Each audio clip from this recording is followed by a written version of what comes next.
Color TV. Color TV, machiegni pacho. Ma e odwa.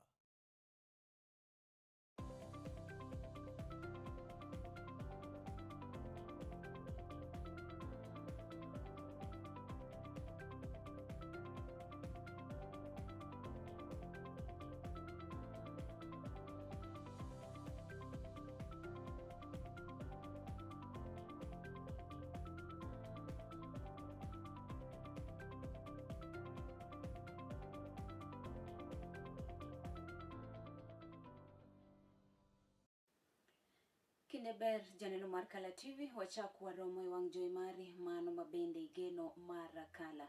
Gisani antiere kae mar mondo mi akelni weche manyien mago maga machiegni pacho. Mokwongo ka uthond wechego. Jatend piny Kenya Laktar William Samoei Ruto koro to singo mano mar biro tiyo kanyakla kod piny France e chopo kare chenro mago mopogore opogore mago mag dongruoge. And insurance assets and more than $500 billion in central bank reserves. I am not talking about Europe, I'm talking about Africa. Jatend duond buch siasa mano mar DCP Migosi Rigathi Gachagua owuok tung' mosuo kod jatend piny Kenya Laktar William Samoei Ruto kod jatend piny France Migosi Emmanuel Macron mibadhi mano mar omenda maromo bilion 7. They had a message for you that their taxpayers' money has been used and wired to French firms to a tune of Kenya shillings 7 billion. Jatend piny Uganda Yoweri Museveni ochamo muma mano mar apisi odiochieng' mano makawuono nyaka ne yiere kaka jatend piny mano mar pinyno.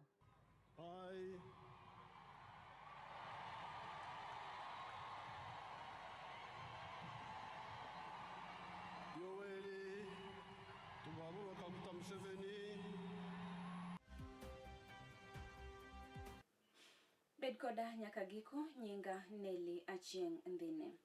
Jatend piny Kenya Laktar William Samoei Ruto koro to singo mano mar biro tiyo kanyakla gi piny France e chopo chenro mago mopogore opogore mago mag dongruoge.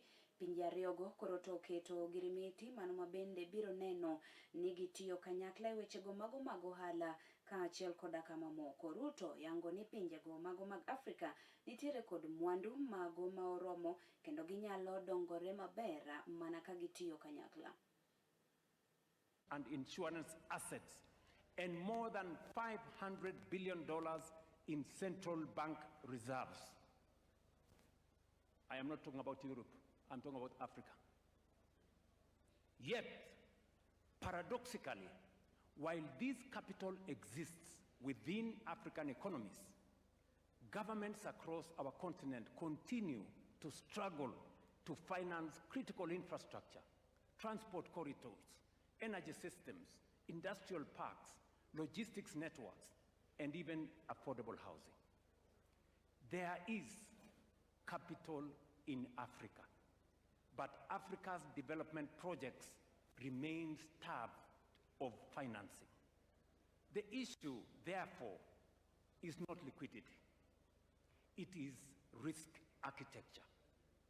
That is why Africa is laying the foundation of a stronger, more resilient, and more self-sustaining financial architecture. Kenya, therefore, reaffirms its very strong support for the Alliance of African Multilateral Financial Institutions as a strategic platform for coordinating capital mobilization, risk sharing, and project execution across our continent. You remember, colleagues, that we did endorse at the last AU summit the Alliance of African Multilateral Institutions, starting with the World Bank and all the other institutions. Through institutions such as the Africa Development Bank, Africa Export-Import Bank or Afrexim Bank, Africa Finance Corporation, the Trade and Development Bank, Shelter Afrique Development Bank, Africa 50, and Africa Trade and Investment Development Insurance, Africa is steadily strengthening its capacity to finance infrastructure, industrialization, trade, housing, climate resilience, and economic transformation. These institutions are more than financial intermediaries. They are instruments of African agency, strategic sovereignty, and collective self-determination. Friends, we must believe in ourselves.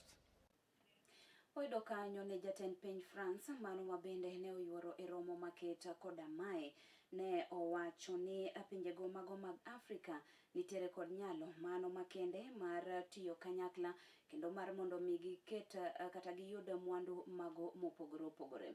Ne owacho kata ne ojiwo jotelogo mago mabende wuok e pinje mag Afrika mondo mi gine ni gitiyo kanyakla mano mar neno ni gidongore giwegi. Want is for all of us to take a leap together. This is not an agenda which is univocal, which is top down from Europe to Africa. No way. It is an equal footing partnership built on mutual respect, and we're going to build this together with respect, lucidity, and courage. And that is why, if we're going to be successful in this, we need business leaders, and that's what we announced yesterday. And this is a big first. 23 billion euros of investment in the private sector.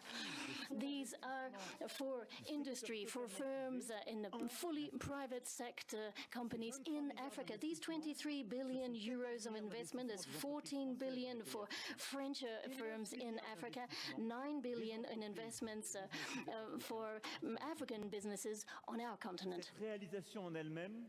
On your continent. And so this, we are hoping, will be the jolt that we need to inject more momentum into the process. All of this is going to, as President Ruto said, be based on quite simple things. A new partnership, a new vision for managing resources, for sustainable agriculture, for having tax and financial policies that are more consistent. It's also going to mean that we can mobilize international funding better, be it the World Bank, be it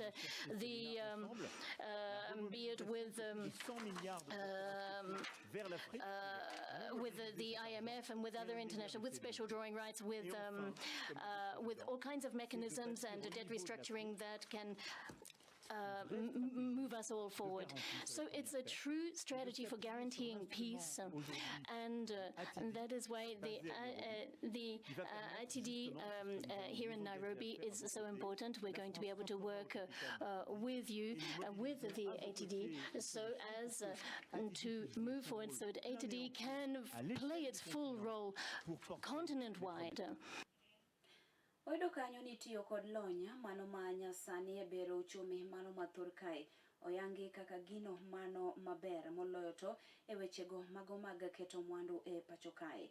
Magi ne oyangi e sach romo mano mar Africa Forward mano mabende ne obagi buore Nairobi kocha odiochieng' mano ma kawuono. Jatend migao ma ochung' ne migao no mano mar ICT William Kabogo ne owacho ni keto mwandu biro kelo konyruok e midhiero mago mathoth mabende osebedo ka okwako pinjego mag Afrika.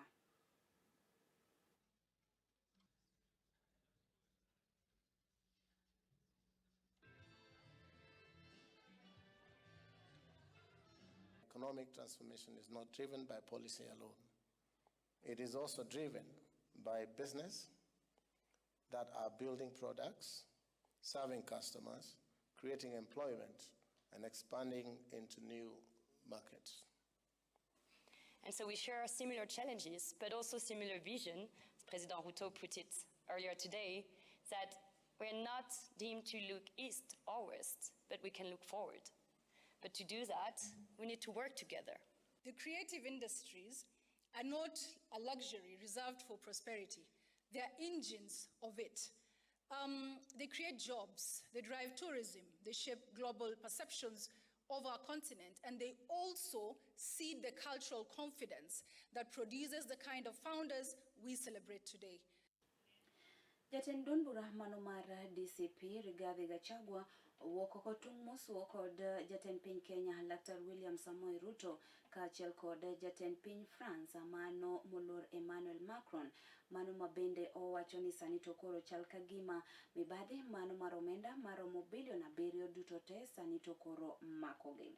Kane otwak kod jofwamb weche odiochieng' mano ma kawuono, Gachagua ne owacho ni ne nitiere kambi moro mano mabende ne omiyo raka mano mar gero apaya ma Mau Summit kane omiyo raka mano mar omenda maromo bilion 7 duto te. Kata kamano bang'e to winjruok maket koda ma ne obi oket thenge. Must face the law. To the president, in the presence of Emmanuel Macron from France, it is important we let you know why Kenyans made noise to you at the University of Nairobi Taifa Hall. It wasn't because of disrespect or hatred. They had a message for you that their taxpayers' money has been used and wired to French farms to a tune of Kenya shillings 7 billion, being proceeds of crime, as their children are not in school and they have no food on the table. Mr. Macron, this is how it happened. On September 30, 2020, under President Uhuru Kenyatta's government, French farms were awarded a Kenya shillings 159 billion contract to build a Nairobi-Nakuru Mau Summit Road. However, the deal was cancelled by President William Ruto administration even before the contractor commenced works, ushering in Chinese contractors to give room for corruption. The entry of the Chinese contractors, CRBC, came after the president visited Beijing in April last year. Based on reports emerging in May 2026, the Auditor General has flagged the irregular diversion of approximately 7.3 billion Kenya shillings from the fuel levy intended for road maintenance to pay French firms for the cancellation of the Rironi Mau Summit toll road contract. Mr. Macron, your French firms had a contract of 150 billion for a bigger scope. The Chinese firm CRBC firm takes it to 200 billion on a smaller scope, creating a 50 billion fund for corruption by William Ruto and the Chinese contractors. But your biggest interest and the reason why your French firms accepted cancellation of the Mau Summit was to get 7 billion shillings without doing anything at all. Mr. Macron, you are an accomplice in the 7 billion Kenya shillings theft from the people of Kenya. That is the money you have actually come to negotiate in Nairobi, not the summit that you are attending. Kenyans, this is a message Kenyans was passing to you yesterday. If you do know why they made noise, now you know. Kenyans are asking you not to leave our borders with this money. We needed to pay school fees. Mr. Macron, if Kenyans meet you elsewhere, they will make more noise. The children of Meru County risk missing going to school because your French national is demanding 64 million shillings from the county administration. Jokednera tich oganda mago mabende wuok e pacho kae nowuok oko mano mar kwedo gi duol achiel winjruok mano mabende piny Kenya dwa keto kod piny France. Jokedne ratirogo ne obago ng'anyo mano mamuol e boma ma Nairobi odiochieng' mano ma kawuono, kama bende ne giwacho kata gikwayo piny France mondo mi owere kod tima mano mar donjruok e chenrogo mago mabende pinje mago mag Afrika osebedo katayo.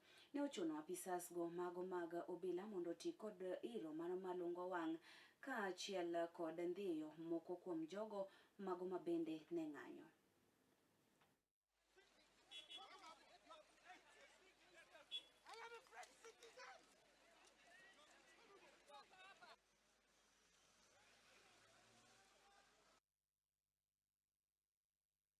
If French is interested of genuine partnership with the Nairobi, what has happened in Ouagadougou, what has happened in the Sahel region, we know for a fact that there is no development that has happened in West Africa. What have they done to the Sahel? What have they done to Cote d'Ivoire? What have they done to Gaddafi in Libya? That's the heritage of French imperialism, not in the 19th century, not even in the 20th century, that's all in the 21st century. That's what their face is like. Jatend piny Uganda Yoweri Museveni odiochieng' mano ma kawuono ne ochamo muma nyaka ne yiere kaka jatend pinyno e ondamo mano mar abiriyo. Ma ibiro mana bang' ka bende piny Uganda ne jobago kanyo yiero mano margi maduong' tarik 15 dwe no mar achiel mano mar higani. Kama ne Museveni ne jobedo jaloch. E nyasi mano ma bende ne ochame mumano, oganda kaachiel kod jotelo mago mopogore opogore mathoth ne oyuoro kendo ne chalo kama.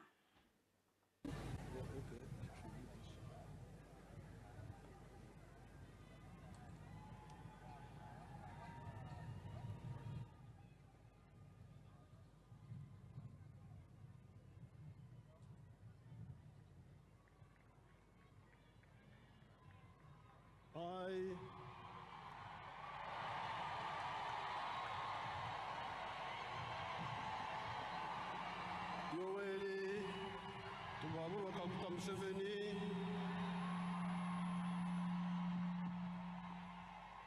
swear in the name of the Almighty God that I will be faithful and bear true allegiance to the Republic of Uganda, and that I will preserve, protect, and defend the Constitution. So help me God.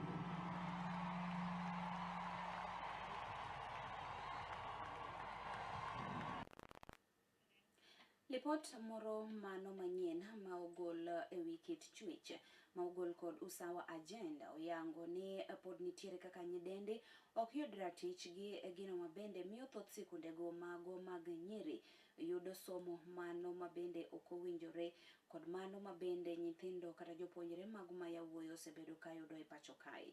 Ma obiro kata obedo ni ne oyangore ni nyithindogo mago manyiri kata jopuonjre mago manyiri seche moko timo maber, moko kuom somo kata moko kuom kit somo ka opogore kod kaka jopuonjre mago ma yawuoyi osebedo katimo. Gino mano mabende sani to koro dwarore mar mondo mi otim pok mano ma owinjore ne mwandu mago mopogore opogore mitiyo godo e sikunde. Mano mar neno ni chenro mano mar somo obedo e rang'iny ma owinjore ne yawuoyi kaachiel kod nyithindogo mago manyiri. Is a girl's odds of achieving better learning outcomes in numeracy and English literacy are 28% and 25% respectively higher than a boy's odds. And a child whose mother has a university degree or has more than double the odds of achieving better learning outcomes in numeracy and English literacy than his or her counterpart whose mother has at most primary education. We were also looking at the risks that children face when they are not in school. And we see that, for instance, if a girl is not in school, she's 12 times as likely to get pregnant as her colleague who is in school. And we think, therefore, that first and foremost, we need to redouble our effort to make sure that all children are in school, because that is where they are safest. A policy cannot be made without evidence. For a long time, we have been appropriating funds and we have been developing policies without having concrete evidence, without having data, without having information exactly on what has gone wrong where. So a report like this by Usawa Agenda is giving us that data which provides us with that evidence.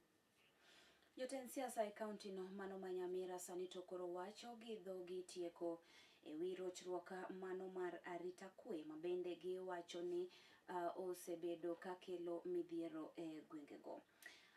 Jotelogo ne oloso e rombe mago mopogore opogore kaunti mano manyamira kono kama bende ne gi wacho ni tim maket koda mano owinjore apisas go mago mag arita kwe oti kanyakla kod oganda mago mabende odak e gwengego mano mar neno ni midhiero no oromo chutho. Wazuri wale ambao wameonekana walevi kupindukia, wamekuwa wagonjwa, waletwe wakusanywe pamoja, hata wapelekwe waende kutibiwa. hizi pombe haramu ambazo zinapatikana katika hiki kijiji, hivi vijiji vinavyotuzunguka hapa, unaweza kushare hayo maneno na viongozi wale wametoka katika administration, the security sector, ili wapate kuchukua hatua. Nao wafanye bidii, viongozi, machifu wote, deputy commissioners, county commissioners na county commissioner wote wafanye bidii ili wahakikishe ya kwamba watu wetu wako salama, na usalama unahakikishiwa watu wetu. Waepushwe na pombe haramu, nyinyi mfanye crackdown. We cannot have peace when you have the issues of illicit brew, bank peddling and the like. And therefore, I have directed the chiefs, the ACCs, that we must conduct intelligence-led raids. Ya kwamba sio kwenda tu kupigana na pombe haramu, na hakikisha ya kwamba mahali pale ambapo wanaenda watakuta wenye kutengeneza pombe ama ni vendors. Sometimes it's not even the brewers themselves, it's the vendors ambayo inatoka mahali kwingi, such that wakienda mahali pale they will make arrest. Sikun sekondar mano ma St. Mark Obambo koroto de yudo japuonj mano maduong' juma mano makin kabende chenro mano mar somo mane obedo kod rochruok e sikunno bende oyangi ni biro bedo kachakore ayanga juma mano manyien. Magine oler kod board mano mabende ochung'ne tayo sikunno e kinde mabende ne girado kod jokanyono mago mag jota weche mag somo e sikunno.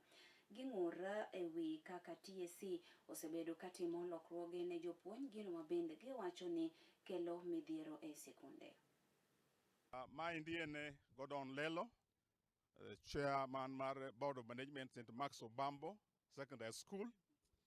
Wantie ka e bura mar Board of Management kaluwore gi mgomo gi chandruok manyobet nyoro e school ka, kaka the principal mar school Mr. Peter Wow nogol ka endi e yo mok kare. Board orado kendo wuoyo kendo kadho e wechegi. Number 1, kiny on Sunday mabiro ni endi odhiambo, boarders biro report to school ka. Monday gokinyi saa 1:30 the scholars report to school ka. Somo biro chakore saa 2 wang'e Monday next week. Mane gi mwakadho. Number 2, wakale meeting wakani the puonj manyo okel ka mondo kaw kar Mr. Peter Wow buro kadho ni koro kobi mondo tika Teacher Service Commission buro manyo kumatere. The Teacher Service Commission oyie nigi kelo japuonj manyien ma neutral mondo run this institution from next week. Mage weche ma buro kadho kendo wageno ni school buro dhi maber. Wadwaro mondo kwe obedi, ng'ata manitie manyithine somo ka, school buro dhi maber from next week. Onge wach moro mabiro bedo marach. Waweyo the deputy miniti ka gin adek gin in charge of the school from now nyaka bikel the principal neutral machielo. Nikech wechegi ok beyo, the Teacher Service Commission transfer jopuonj left and right ko consult the stakeholders. Chich nitie ni gigi itime yore moko mikare mar hidden. Kuom mano, the board mobambo ka and the challenge transfer manotimore ka e court of law kendo warito duoko into court biro chiwo direction. Gikanyo bende madikela giko mano mar mi weche manyien mag machiegni pacho itudori koda komolo kanyo sadek abiro kelo ne ng'end weche. Rito masani nyinga Nelly Achieng' Ndhine.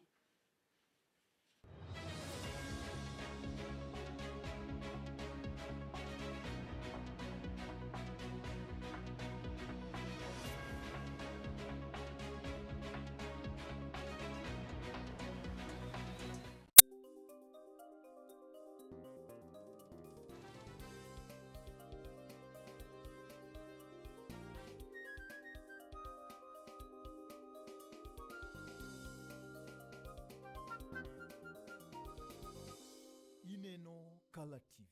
Color TV machiegni pacho. Ma e odwa.